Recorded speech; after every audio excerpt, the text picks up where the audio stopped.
it was huge. I based the whole year on it. I told my sponsors, and that's a big thing. Like a lot of people tell their sponsors, but for me, the sponsors this year after the race, or after the race and this year, have came back and just that they trust in me because they gave me the belief before at the beginning of 2013. Okay, he keeps saying that Kona's his major goal, and the fact that I then delivered, they understand that I'm pretty good at knowing how I'm going to finish.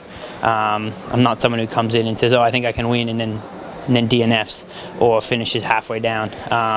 Something like the London Olympics and Rio, I'll give Rio another go, a bid to go there, but I'm just making up numbers. I'm going to be between 30 or 40th. Like, I'll tell you that now. I'm not going to say, oh, there's a chance I could.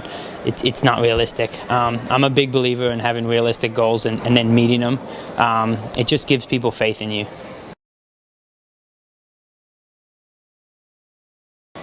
Yeah, if you're not looking at your points a year ahead of time, then you're already putting yourself at a disadvantage. Doesn't mean you won't make it, but you're making it harder for yourself. I'm looking to 2014 Kona, 2015 Kona, 2016 Rio. I already have the point system. Like, the ITU schedule doesn't have many 2015 races. I've already looked that far ahead and saying, okay, Pan Am Games is on there, but other than that, there's not many.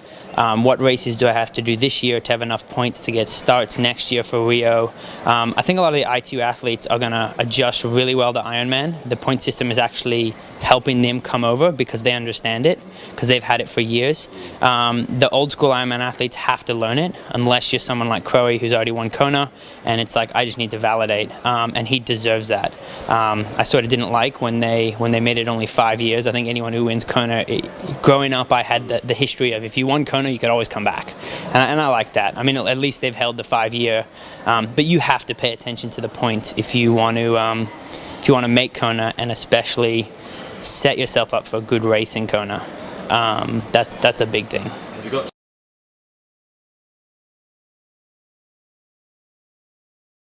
If you haven't thought about the race, the points, you're doing yourself a disservice if Kona is your goal. You're doing yourself a service if Kona is your goal. I rolled around Melbourne. I needed the points.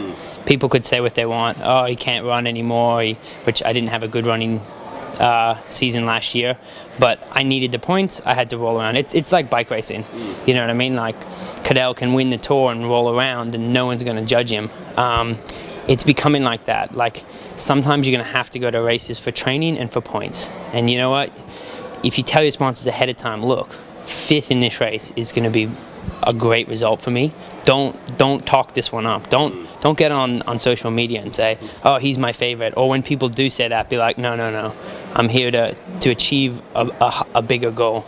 I think back in the day when there was a lot of coverage on the U.S. Postal and Lance, I know there's a bad stigma to it, but even with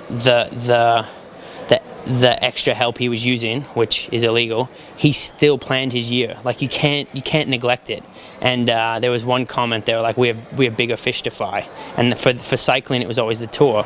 For triathletes, it's Kona or Vegas. You have your A race, and sometimes you're gonna have to go to other races as progress. Like, for me here as an example, I really want to do well, but it's March. It's 200K bike. There's no way you can be 100% in March and then hit another couple races 100% and still be 100% in Kona. I think Mirinda shows that. Mirinda, people are like, oh, she's not having a great year. Oh, she sets a new world record in Kona. There you go. Like, some people can be on form all year and others can't. And the longer the race, the harder it is.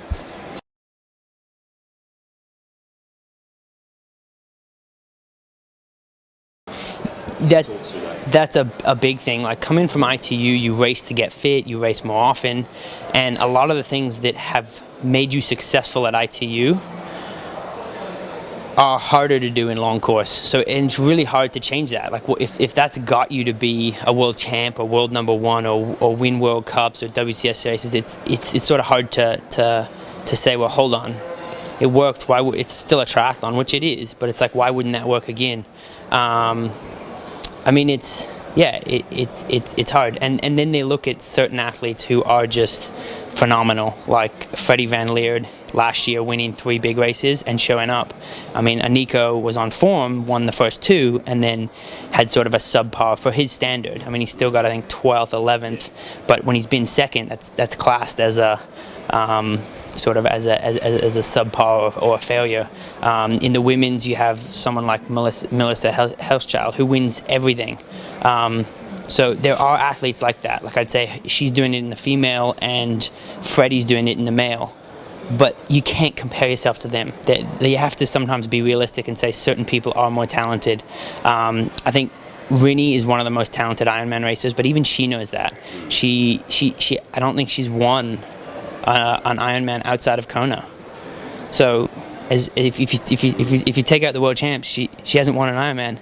But yet she's won 2 world champs. She knows, okay, I want to be good in October. This is the Tour de France of triathlon. This is the Olympics for Ironman distance, and I'm going to nail it every year. And she pretty much does. Her worst is a 3rd.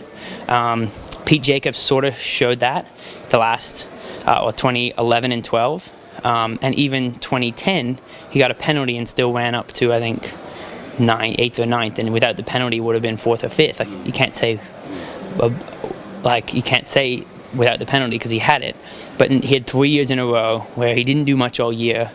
Bang, October he did well. And yeah, you have to find out what works for you. And the ITU athletes, most of them, what works for them is racing a lot, racing well, getting on form and holding it. I mean, it's a 8 to 9 hour race. It's really hard to race a lot of them, get to form in the middle of the year and be like, right, I got 3 months to hold this. That's a big ask on yourself. So I think over the years people will be more realistic. I mean, look at Mark Allen. He did the same thing. Won everything, got to Kona, didn't do well, and then it clicked. He's like, okay, I need to fix something. If you do the same thing and you get the same result, then you're going to keep getting the same result. If it's a good result, keep doing it. If it's a bad result, if you don't change anything, you're probably going to end up with a similar outcome.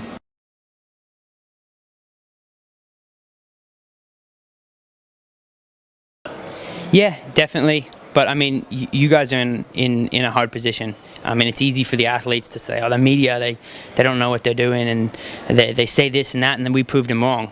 But I wouldn't want to be in your shoes picking ahead of time the race performances. Someone said before Kona I couldn't ride a bike, and judging by the year, other than Abu Dhabi was the only time I showed it, and in some of the IT races I had the fastest bike split, but I'm way out the back in the swim. I have to ride fast. Like, I don't judge them for making that call. If I was in their shoes and didn't know my training, I would have probably said the same thing. The difference is the athletes aren't going to come to the media and go, here's my plan, this is my training, so now you have all the information, now you can make a judgment call. I think the predictions would be a lot better if everyone gave the media their training, their results, and told them, look, at this race I want to be in this position, and hold on, he didn't have great results, but he met every goal he set during the year. He made it. Why wouldn't he make it here? Whereas other people, they're saying, oh, I want to win this race, and they're 5th, and you're like, well, that was a good performance, they were 5th. But if they told you they were going to win it, it's actually under their goal, so they're not actually meeting what they think they can. So yeah, I mean, the media sometimes overlooks things, but it's very hard. I wouldn't want to be saying in Kona, these are the top 5 people. I mean, it's a stacked field, as it should be. It's a world champs, you know what I mean? If you don't expect a good field at a world champs, come on.